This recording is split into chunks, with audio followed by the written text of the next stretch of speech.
Good afternoon, everybody, and welcome back to RobMotive. Today, I wanted to talk about a mistake that I made on the HiLine front bumper for the Toyota Tacoma that you shouldn't.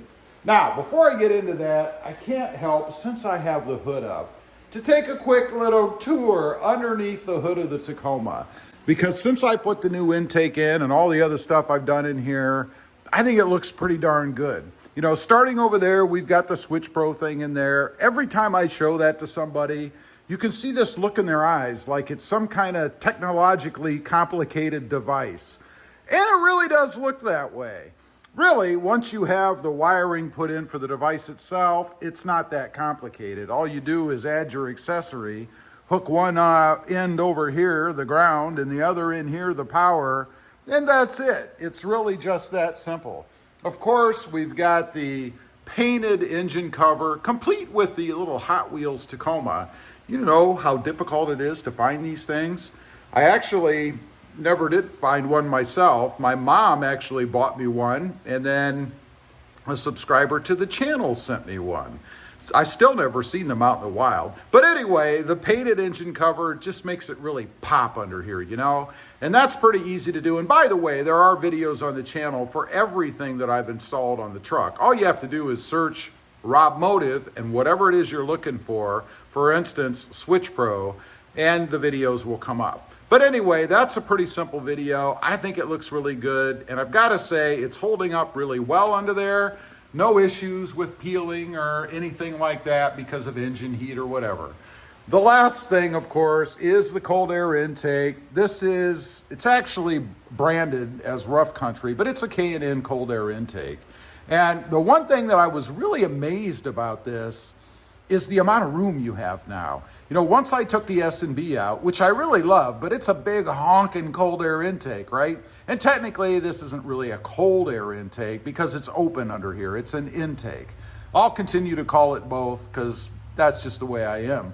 But anyway, the amount of room and space you have under here, you know, I recently did the drain hose down there for the air conditioner. You know, the condensation water that drips all over the frame can cause premature rusting problems. But I had all this room that I didn't have before when I had the S&B sitting in here because it's a big box that took up all this space, right? But look at that. I feel like I could almost sleep out there. It's pretty good. I love it. Plus, I love the looks of this thing.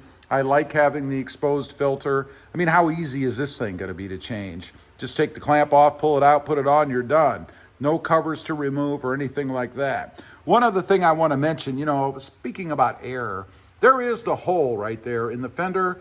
That's where the OEM cold air intake and the S&B and all the other closed cold air intakes fed into the box, right? So now I'm just feeding air in over the filter, which it can obviously suck in whatever it needs.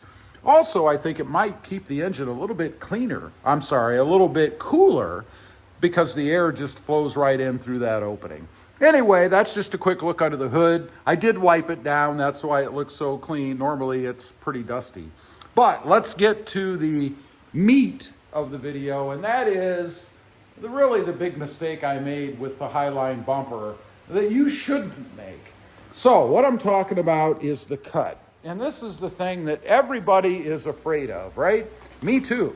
I had to cut the bumper to be able to fit this in. And the cut that you have to make, of course, is right down the side, right up across here, all the way over and down the other side. Now, there's no pattern or anything that comes with this, and that's the biggest problem. I don't know why HiLine or Body Armor can't come up with a pattern that you could put on. They probably don't want to be liable for it because you and I know anytime anybody does anything and it doesn't work out, well, it was the supplier's problem, the vendor, because their diagram or their pattern was wrong. That's probably why. But the big mistake I made when I cut this, right over here on this side and the same thing on the other side, I cut it too far. You can see this kind of tab-like piece that's visible, obviously. The way it's supposed to fit, ideally, is the bumper here would protrude right up to, or I should say the edge here, would protrude right out to the edge of the bumper. In other words, this piece would be behind the bumper, and this would sit on top of it.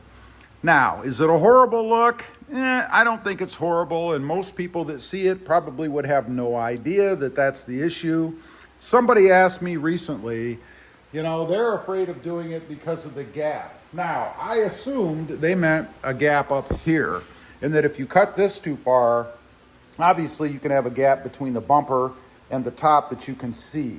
Now, there is a gap, of course, under here, but you can't see that. I mean, unless you're laying under the truck, you can't see any gap under here. So as far as I'm concerned, it doesn't exist. Mine is cut properly so that it sits right across the top of the bumper and you can't see it. Now, looking over here at the other side, just so you see, I got a little bit closer over here, and honestly, I probably could have tucked this little piece here under the bumper right here, or under the edge right here. You can see it kind of overlaps it, and that's the way it's supposed to be, except underneath. Now, I did not do that because I wanted both sides to be consistent. I wanted them to be the same. So, you know, kind of aesthetics, I guess. And you can see the same thing down here. If you look on the edge, obviously I could have this tucked underneath the bumper. So I'd say I pretty much got this side right. But going back over here, obviously I did not get this right. There is a gap. I mean, I could have maybe pulled this forward a little bit and kind of rode the edge right there, but still would be exposed here. And then right down along the side, it actually does fit inside. So I'm really not consistent on either side. There, you can see the gap right here. So I was just off a little bit. How do you avoid that? Cut big. I mean, granted, you're gonna have to hoist this heavy bumper, and it is very heavy, by the way. So you're gonna have to hoist it in and out until you get it cut the way that you want it.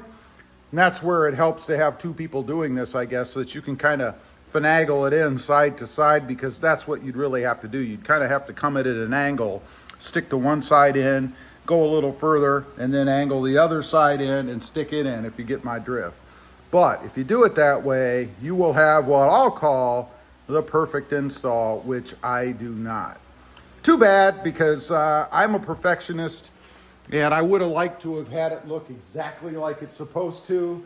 But these are things that nobody tells you about on the web. When most people get done installing it, they tell you it's perfect. I try to tell it like it is, and you can see mine is not perfect. So anyway, that's the mistake that I made on the Tacoma, the HiLine bumper, that you shouldn't make. Leave a comment, let me know. If you've installed this bumper, did you get yours to come out perfectly? Or do you have the same problem I have, or maybe even worse, across the top? I'd be curious to know. Might make me feel better too that I'm not the only one.